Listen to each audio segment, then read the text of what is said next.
Oh, Heaven is the name of the series. And we're looking at things that have to do with heaven. Questions that need answers as we try to understand how heaven works and what it looks like and what it's going to be like. Over the last few episodes, and again today, we continue to think specifically about angels. We found out in the previous episode of this that angels live in heaven. Most of you say, well, duh, I knew that. But it is important to know where it comes from and why. The question today is an interesting question. How many angels are there in existence? An angelic head count is what the question is asking for. The answer, if you're going to look to Scripture, is there's no precise number given in Scripture. But there is plenty of evidence that says they make up a mighty multitude. In Revelation 5:11, John says that he saw 10,000 times 10,000 and thousands of angels around the throne. I don't even know what that number is. But just by his description of it alone, it's a number that's almost too big to calculate, right? To give you a perspective on how many angels that would be, the average football stadium in the United States holds about 50,000 people.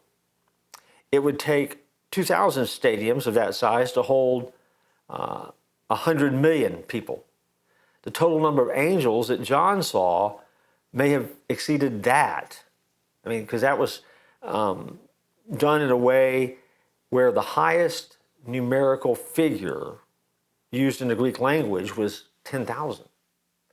So when you read passage of Scripture sometimes and it talks about 1,000 upon 10,000 upon 10,000 upon 10,000, that's because they kind of topped out on the number that they could use that people would understand and be able to calculate. Hebrews 12:22 says this, but you come to Mount Zion, to the city of the living God, the heavenly Jerusalem, to an innumerable company of angels. Well, how much is innumerable?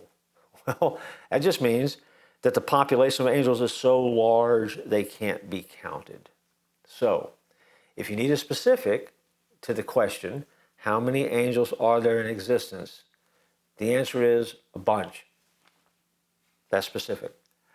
But it is a huge, huge, huge number.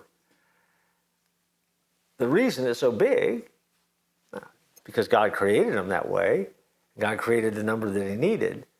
But the angels are at work in the world around us all the time.